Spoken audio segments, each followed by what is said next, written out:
So I'm going to be showing you how to do a paint pour.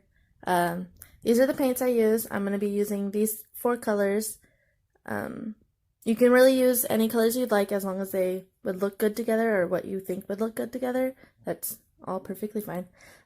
These I just got from Walmart. They're matte acrylic paint. And then the other stuff I'm going to be using is spoons so I could stir the paint in the cup with the medium. This is the pouring medium I got. I got it from Amazon. Uh, just make sure you don't use a gloss pouring medium with your acrylic paint or your matte paint, because it kind of ruins the cells if you're trying to make cells. Otherwise, it doesn't really matter. This is what's going to give you your cells. The silicone pouring oil, you put it in with your paint in the cup too. I'm not really sure how it makes the cells, but it does. It's just oil, so it separates them. I got that from Amazon also. And then I use this torch. When you put the paint on here, you torch it and it'll make the cells pop up more. I guess it just brings the oil to the top. So I'm gonna show you how I mix them. So this is one that I did with the gloss pouring medium with my matte acrylic paints. I used these same colors, which is why I'm redoing it, because I'm trying to get cells. The cells didn't pop up. If you see, these are just all swirls. The oil didn't bring up any cells. This is one right here that I got cells on. I had to change my pouring medium to match with my matte acrylic paints. See, this doesn't say matte or gloss on it, so it's perfectly fine. Just don't use one that says gloss if you're using a matte paint. Okay, so now I'm going to mix these cups, or mix the paints with my pouring medium and oil. You want to make sure you put enough paint in here, and you use about 50-50 paint to pouring medium. It doesn't have to be exact, but just when you mix them, you want to make sure they're about the same consistency of each other. Once you pour it, you want to make sure there's enough paint. If I'm only using 4, I want to do about 1/4 of the cup so that when I pour it into this cup, this will be my full cup to pour it. You want to make sure it's all the way to the top so that when you pour it upside down, it doesn't all mix together before it reaches the bottom. If you're using a bigger canvas, this one's only a 9x12, I believe. You'll want to use a bigger cup for your pouring. One like this one is a bit bigger. This one is an 11x14. I used this big of a cup for the amount of paint because you want to make sure you have enough paint to cover the whole canvas. So as the first color I'm going to do, let's just do pink. So you want to make sure you mix them up so they're all good. And I'm actually not sure exactly how much I'm going to put the first, and you can always add more paint or add more medium. So I'm just going to do a good amount of paint in there. And then you're going to want to add your medium in.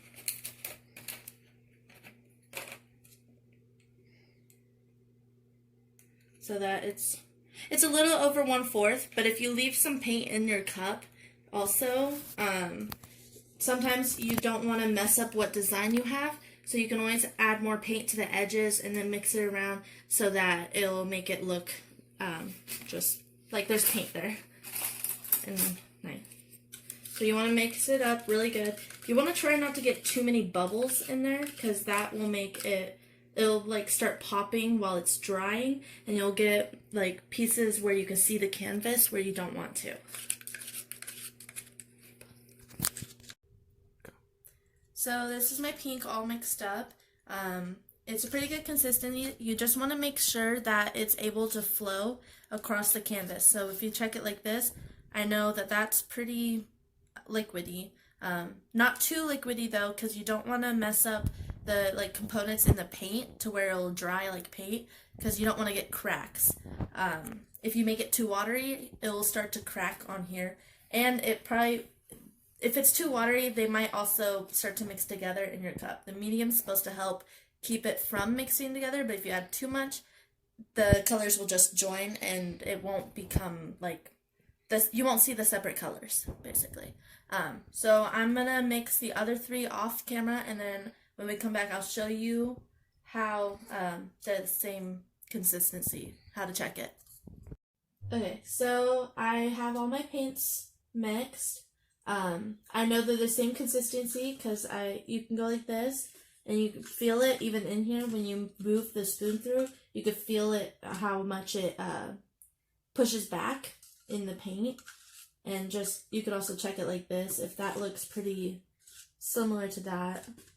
And then you just want to make sure all of them are the same so that they go together. Because if one's way too thick, you might get streaks of like the thick paint that doesn't move as quick.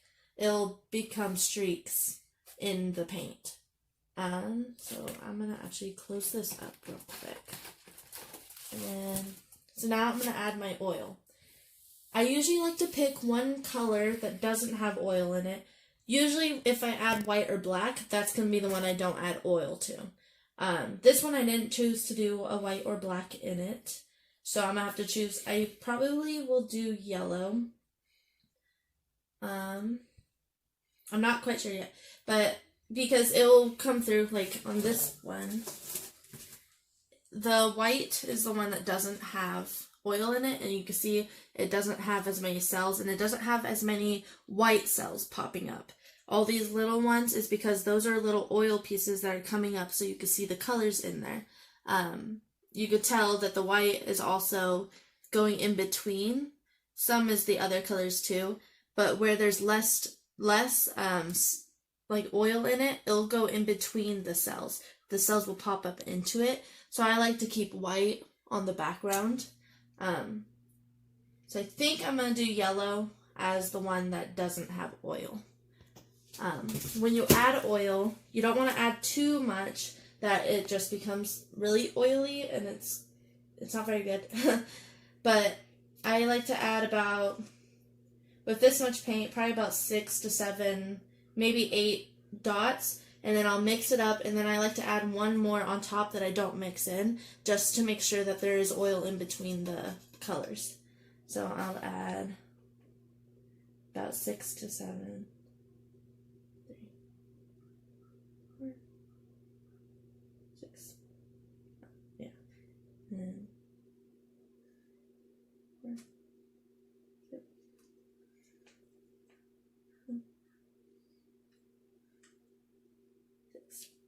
Okay, and I'll put the cap back on real quick. And you don't want to mix it up too much to where it, again, makes bubbles.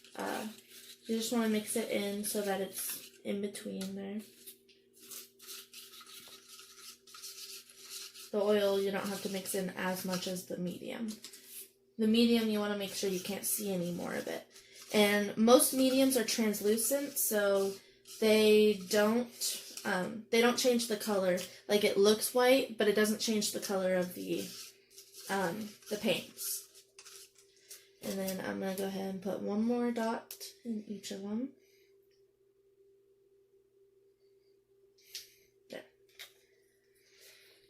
And now, your paints are basically ready to go into the cup.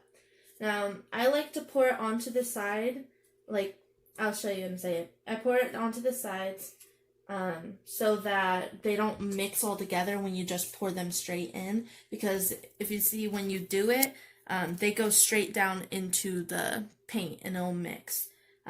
Also, I forgot to mention, I like to use plastic bags to cover my table, and I have cardboard. You see my cardboard's pretty painted up too, so if I only use the plastic bag, it probably would have got onto my table, and I don't want to use too many plastic bags. So I just use one under each little canvas area. I use this area a lot, so there's so much paint. This one I haven't used as much, so, but it's getting there. Okay, so now usually when I put the colors into the main cup, I like to start with the one that doesn't have oil. You don't have to. There's no reason to. But when it touches the canvas, you want to just make sure you don't have just those oil spots touching, because then that will make the canvas show up, because it will make the paint not touch the canvas. So I like to start with the one that doesn't have oil. this one I'm going to just put down straight in the middle. And then you kind of just gotta choose what pattern or what you want to do. You don't really have to do a pattern. I usually like to do a pattern if I do like red, orange, pink, and then I'll do red, orange, pink again, and then I'll add yellow. Since it's the one that doesn't have any, I just pour it high up, not on the side, so it goes down in a little bit, so it'll pop up in between my colors. So I'm gonna pour this one on the side, and then I'm just going to do orange and then pink like I was talking about. And it doesn't matter how much you add. You could do like a little bit or you could do a lot. It doesn't matter. Just got to make sure you put as much paint to fill the cup. That. And you can change the order. You don't have to do it in this order. Well, in any order. That, and then I'm going to add my yellow. I'm going to add a little bit to the side first, and then when you do this, you can tell it goes straight in, and if you do it closer, it will just go straight on top. If you do it higher up, it's going to go down into the paint. See this one, I do this, and once I get towards the end, I like to let it go down in a little bit. It's completely up to you what you want to do. I don't want this to turn too red, so I may not add any more. I think I'm down to good enough where I don't have to.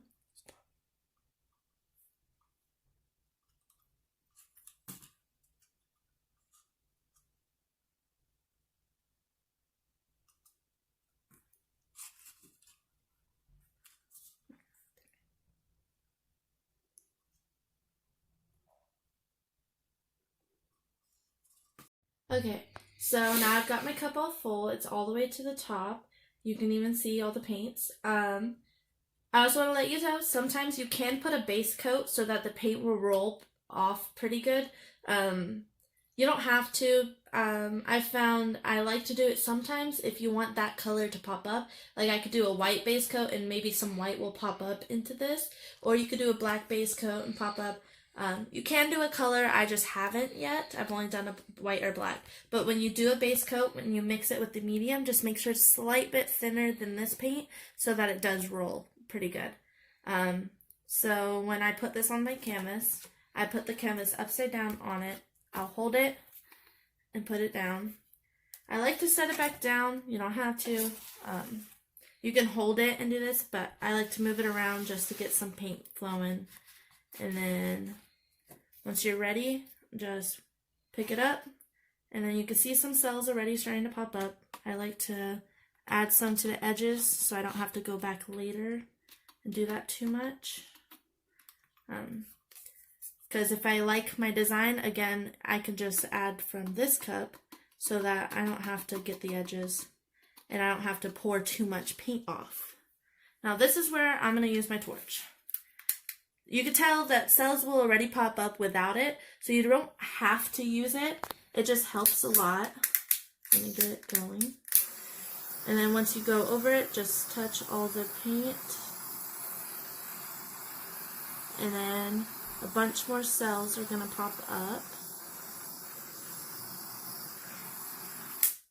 Oh, I forgot to get my edges. I like to try to get some cells in them. Okay, now you can let it sit for a minute, try to get more cells to pop up, maybe tap the bottom, maybe pop some of those bubbles that might be in there. And then once you're ready, just start going. And the cells will extend a little bit, it will happen, but you just go and then get off the edge, pour it off the other edge.